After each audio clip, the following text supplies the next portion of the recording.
네, 내란 특검팀이 윤석열 전 대통령을 구속 상태로 재판에 넘겼습니다.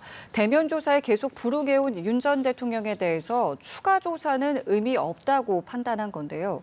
특검은 앞으로 외환 혐의에 수사력을 집중할 계획입니다. 오늘 관련 내용들 김한규 변호사와 함께하겠습니다. 어서 오세요. 네, 안녕하세요. 예, 지금 제가 말씀드린 것처럼 내란 특검팀이 윤 전 대통령을 재판에 넘겼습니다. 사실은 구속 기간이 아직 남아 있는데 그러니까 더 이상의 이제 추가 조사는 필요가 없다라고 이제 판단한 것으로 저희는 보고 있는데 뭐 결정적인 이유나 배경이 있었을까요? 예, 저도 좀 약간 의외였습니다. 일단은 21일까지인데 그럼 뭐 오늘도 뭐 수사할 수 있는 거고요. 부를 수 있는 거잖아요. 예. 그리고 추가로 또 이제 10일 뭐 수사를 연장해서 10일까지 총 이달 말까지는 그 수사를 할 수 있는 충분한 여유가 있음에도 불구하고 전격 기소를 했는데요. 사실 이 부분에 대해서는 여러 가지 뭐 이유나 추측이 나오지만은 근본적으로는 그 지난번에 이제 윤 전 대통령에 대해서 이제 1차 검찰에서 구속을 했을 때 그 시간 뭐 날짜 이런 미묘한 분위기 계산 문제 때문에 사실 이례적으로 구속 취소되는 어떤 논란이 있지 않았습니까? 그래서 이 부분을 그냥 아예 논란을 배제하기 위해서 그러니까 조기 기소한 걸로도 보이고요. 더 나아가서는 사실은 이제 윤석열 전 대통령도 이제 본인이 이제 검찰 출신 아니겠습니까? 그리고 이런 특수수사를 오래 한 분인데 그렇게 되면은 이렇게 조사를 더 이상 하지 않고 지금 직권남용이라든가 허위 공문서 작성죄라든가 이런 많은 혐의를 기소를 했다는 거 아니겠습니까? 예. 그러면은 이 지금 피의자 입장에서는 본인이 조사에도 응하지 않았으니까 지금 특검이 뭘 가지고 있는지 제대로 파악을 못했을 거예요. 네. 그러면 이미 충분한 증거가 확보돼 있구나. 왜냐하면 기소하면 더 이상 원칙적으로 추가 수사를 못하는 게 원칙이니까. 그럼 굉장히 심리적으로도 굉장히 압박이 되고 있거든요. 그럼 더 나아가서 향후 이제 특검이 지금 외환 수사라든가 다른 수사를 할 때에도 이제 관련자들 수많은 관련자들 있지 않습니까? 지금 앞으로 이제 추가 기소될 분들도 계시고 참고인 조사 받을 분들도 계신데 이런 사람들에게도 특검이 지금 많은 조사가 충분히 되어 있고 그리고 이미 범죄 혐의를 입증할 수 있는 관련자들 진술도 확보되어 있다고 이렇게 간접적으로도 메시지를 전달할 수 있는 효과도 있거든요. 이렇게 되면은 특검은 어떻게 보면 자신 있으니까 기소를 한 거고요. 그러면 하여간 조사받는 당사자들에게는 심리적으로 굉장히 위축되는 효과도 분명히 있을 것입니다. 거기다가 이제 특검에서는 이렇게 조사를 거부한 부분도 양형에 반영하도록 하겠다라는 입장인데 이게 실제로 반영도 되는 겁니까? 그럴 수밖에 없는 게요. 사실은 이제 내란죄 같은 경우는 이제 수많은 관련자들이 포함될 수밖에 없는 일종의 이제 뭐 광의의 어떤 조직범죄라고 볼 수 있거든요. 사실 조직범죄라고 보면은 뭐 약간 오해의 여지 있지만 예를 들면은 뭐 다수의 관련자들이 있는 뭐 조직폭력죄 범죄라든가 마약 범죄라든가 이런 수많은 범죄들 같은 경우에 수사에 좀 적극적으로 협조를 하고 어떤 뭐 실체적 그 사실관계를 파악하는 데 있어서 도움을 주거나 이런 그 피의자들이라든가 피고인들 같은 경우에는 당연히 그 양형에서 유리하게 반영될 수밖에 없는데요. 그러니까 반대의 경우군요. 거꾸로 지금 윤 전 대통령 같은 경우는 사실 본인이 일단은 내란 우두머리 아닙니까? 우두머리이신 분이 지금 수사에 그러니까 아예 불응하는 거죠. 그러니까 예를 들면 수사에 응하고 나서 뭐 일정 부분 진술 거부를 한다든가 아니면 본인이 그 헌법재판소에서도 본인 입장을 계속 얘기하시면 될 것 같은데 이 특검 수사에서도 이 계엄의 정당성을 계속 강조했으면은 오히려 모양새도 그렇고 어떻게 보면은 수사에서 본인에게 유리한 주장을 하는 것은 피의자 정당한 권리자 또 변호인들의 변론권이 될 수도 있거든요. 근데 이런 부분을 일치하지 않고 그냥 그러니까요. 구치소에서 불응하는 모습 이런 것들은 당연히 뭐 나중에 이제 범죄 혐의가 소명이 어느 정도 증명이 돼서 유죄가 확정된다면은 양형에는 이제 불리하게 작용할 수밖에 없습니다.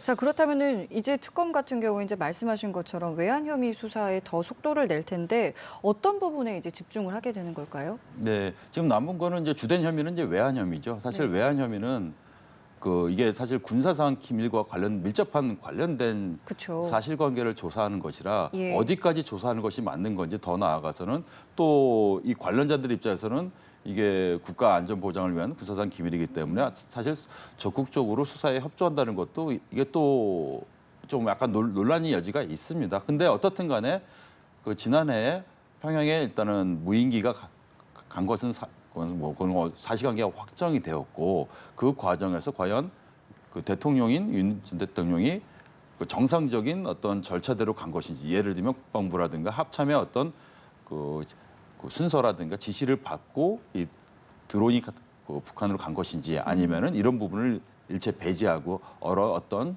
정치적 목적, 여기서 정치적 목적이라고 하면 이런 남북 간의 관계를 굉장히 이제 불편하게 좀 만든 후에 어떤 계엄의 정당성을 확보하려고 한 것은 아닌지 지금 이게 특검이 들여다보고 있는 수사 방향이거든요. 이런 부분들에서 아마 폭넓게 좀 수사가 진행되지 않을까 봅니다. 그럼 여기서도 윤 전 대통령에 대한 소환 조사가 필요한 거 아니겠습니까? 맞다. 그거는 이제 주된 피의자니까 그쵸. 이거는 너무 명확합니다. 근데 예. 여기서도 또 불응할 가능성도 지금 상황에서는 있는 거잖아요.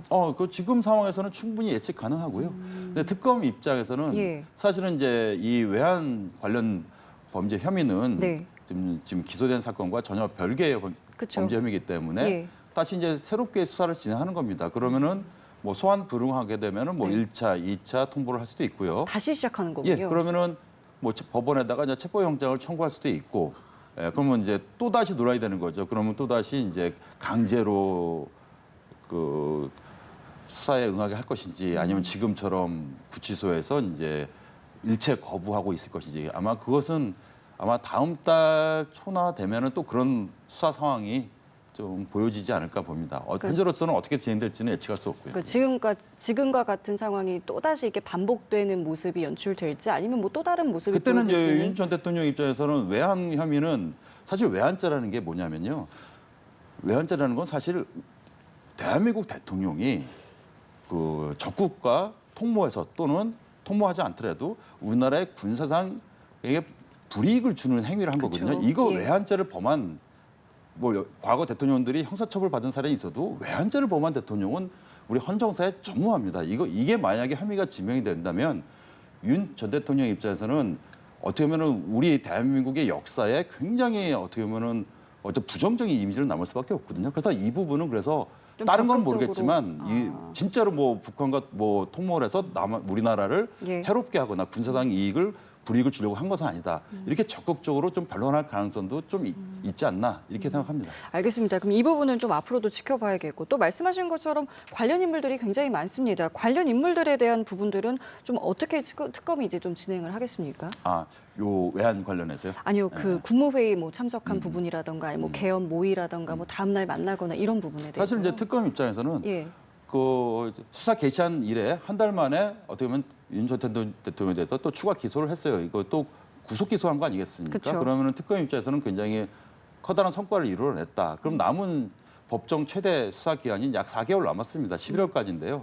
그러면은 과연 여기서 어떤 부분을 더 수사해야 되냐면은 좀 많은 국민들이 의혹을 가지고 있는 것은 그러면은 이런 비상계엄 진행하는 과정에서 그 당시에 이제 국무위원들 예를 들면 지금 가장 논란이 되고 있는 것은 이제 한덕수 전 총리 예. 그리고 이상민 전 해남부 장관 이런 분들이 언급이 되고 있거든요. 이런 분들이 과연 그 유언유법한 비상계엄을 선포하는 과정에서 어느 정도 관여가 되었는지 그리고 어느 정도 뭐 이렇게 도움을 줬는지 이 부분이 문제가 될 수 있는데 이미 한덕수 전 총리 같은 경우는 이 내란 문건을 작성하는 데 있어서 허위로 작성한 혐의로 이 윤 전 대통령 공소장에도 같이 기재가 됐어요. 그래서 이분은 아마도 추가 수사를 받고 아마 기소될 가능성이 높고요. 이상민 전 장관 같은 경우도 지금 계속 언론사 단전 다수를 지시했느냐 이 문제가 계속 의혹이 불거지고 있는데요. 이것도 어느 정도 증명이 된다면 이분도 재판 받는 것을 좀 면하기는 어렵지 않나 좀 이렇게 전망합니다. 그러니까 관련 인물들에 대한 추가 기소가 이제 줄줄이 나오겠군요. 아마 특검은 많은 국무위원들 그리고 예. 더 나아가서는 과연 정치권 인사들이 과연 이런 비상계엄에 어느 정도 관여됐는지 또 네. 비상계엄 해제하는 과정에서 적극적으로 방해한 의혹이 있는지 이런 부분까지 다 들여다볼 것 같습니다. 알겠습니다. 자, 그리고 김건희 특검에서는 이종호 전 블랙펄 인베스트 대표를 피의자로 소환을 했습니다. 일단은 변호사법 위반 혐의가 적용이 됐는데 어떤 점을 좀 들여다보고 있는 거라고 보면 네, 되겠습니까? 지금 특검이 들여다보고 있는 것은요. 예. 지금 일단은 이종호 대표 같은 경우에는 사실은 뭐 과거에 뭐 도이치 모터스 주가 조작이라든가 뭐 여러 건널에서 이제 논란이 되고 있는 인물이고 네. 과연 김건희 여사와 어느 정도 과연 밀접한 영향이 있는지 이 문제로 사실은 수사를 할 것이라고 전망이 됐는데 지금 변호사법 위반 그러니까요. 혐의로 피의자로 나왔습니다. 예, 예. 이건 사실 뭐 전혀 예상하지 못했던 건데요. 이 부분이 어떤 것이냐면 네. 지금 이종호 대표가 지금 도이치모터스 관련해서 이제 얼마 전에 몇 년 전에 재판을 받지 않았습니까? 이제 관련해서 그 당시 주가 조작 또 다른 주포인 이모 씨라는 분이 등장하시는데 이분도 재판받고 있었습니다. 그런데 이제 지금 특검이 제기한 의혹은 이종호 대표가 이 이모 씨에게 뭐 당신이 재판을 받는 데 있어서 뭐 예를 들면 집행유예를 받게 할 테니까 걱정하지 마라. 그리고 이 집행유예를 받게 해주는 과정에서 예. 뭐 이 김건희 여사라든가 이런 분들의 이름을 언급하면서 걱정하지, 그러니까 마치 이제 공무원의 어떤 사건과 관련해서 본인이 그 금품을 받은 것입니다. 사실 이렇게 되면은 이게 변호사법 위반 혐의가 수사가 대상이 될 수 있거든요. 근데 이제 특검 입장에서는 이 부분을 어느 정도 뭐 돈이 오간 사실을 파악을 했으니까 이거 그렇죠. 공개 소환한 거거든요. 압수수색도 했고. 근데 이게 피의자로 적시해야지만이 지금 강제 수사를 이어가고, 왜냐하면 참고인 같은 경우는 뭐 공개 소환했는데 소환 불응하면은 사실은 더 이상 수사하기가 어렵습니다. 일단 피의자로 적시했으니까 예. 뭐 월요일 날 지금 이제 소환 통보를 해서 조사 이어간다는데 아마 이 변호사법 위반을 고리로 해서 지금 뭐 주가 조작, 뭐 주가 조작이라든가 뭐 이런 많은 혐의들이 지금 논란이 되고 있지 않습니까? 그렇죠. 그래서 그 부분을 아마 들여다보지 않을까 봅니다. 근데 지금 말씀하신 것처럼 이종호 전 대표가 많은 혐의에 이제 좀 연루가 돼 있다라고 하셨는데 그 가운데 하나가 그 순직해병 특검에서도 지금 보고 있는 이제 구명 로비 의혹이란 말이에요. 그럼 이게 두 특검에서 들여다보고 있는데 공통된 인물이 한 명이 나오게 되는 거잖아요. 네네. 그럼 이거는 어떻게 수사가 진행되는 건가요? 아마도 그 김건희 특검과 지금 예. 그 해병 특검 같은 경우는 예. 서로 간에 그 강제 수사를 통해서 예. 압수수색한 그 증거들이라든가 관련자들에서 상당 부분 좀 공유할 것으로 보이고요. 그게 가능한 겁니까? 예, 가능하죠. 그건 공유할 것으로 보이고요. 예. 그 이종호 대표 같은 경우는 양쪽에 지금 다 좀 수사 피의자 내지는 혐의자로 지금 그렇죠. 언급이 되고 있어요. 그래서 예. 그 뭐 좀 전에 앵커께서 말씀하신 대로 순직 해병 문제만 하더라도 본인이 마치 그 당시 임성근 사령관을 뭐 구명하겠다. 구명하는 과정에서는 항상 등장하는 인물이 이제 김건희 여사겠죠. 그래서 마치 이제 영향력을 향해서 구명하는 것처럼 그런 것으로 논란이 되고 있었거든요. 그래서 뭐 앞서 말씀하셨듯이 또 김건희 특검에서는 뭐 주가 조작이라든가 그렇죠.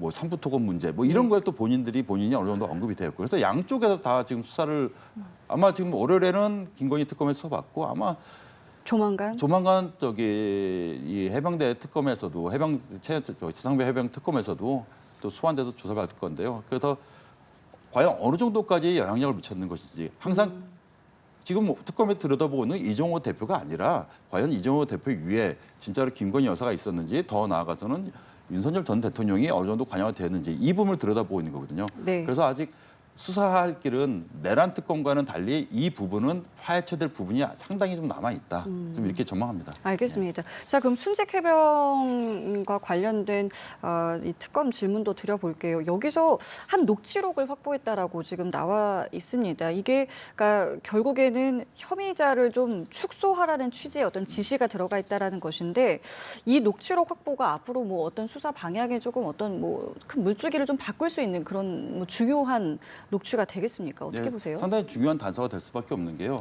우리가 이제 직권남용이라고 할 때는 이제 수사기관이 수사를 하는 데 있어서 영향력을 이제 미쳐가지고 이제 수사의 방향을 오염시키거나 왜곡시키는 것도 사실 직권남용의 전형적인 사례 중 하나거든요. 예. 이 부분도 사실 그 당시에는 수사 결과가 임성근 그 당시 사령관을 포함해서 다수의 관련자들이 이 최상병의 그 억울한 죽음에 관여되었다는 거거든요. 예. 그런데 그 수사 결과를 비틀어서 사실은 대대장급 2명만 사실은 결국은 이제 수사 결론이 난 겁니다. 그럼 나머지 임성근 전 사령관을 비롯해서 많은 사람들이 수사 결과에서는 분명히 이 사람들도 피의자인데 빠진 거거든요.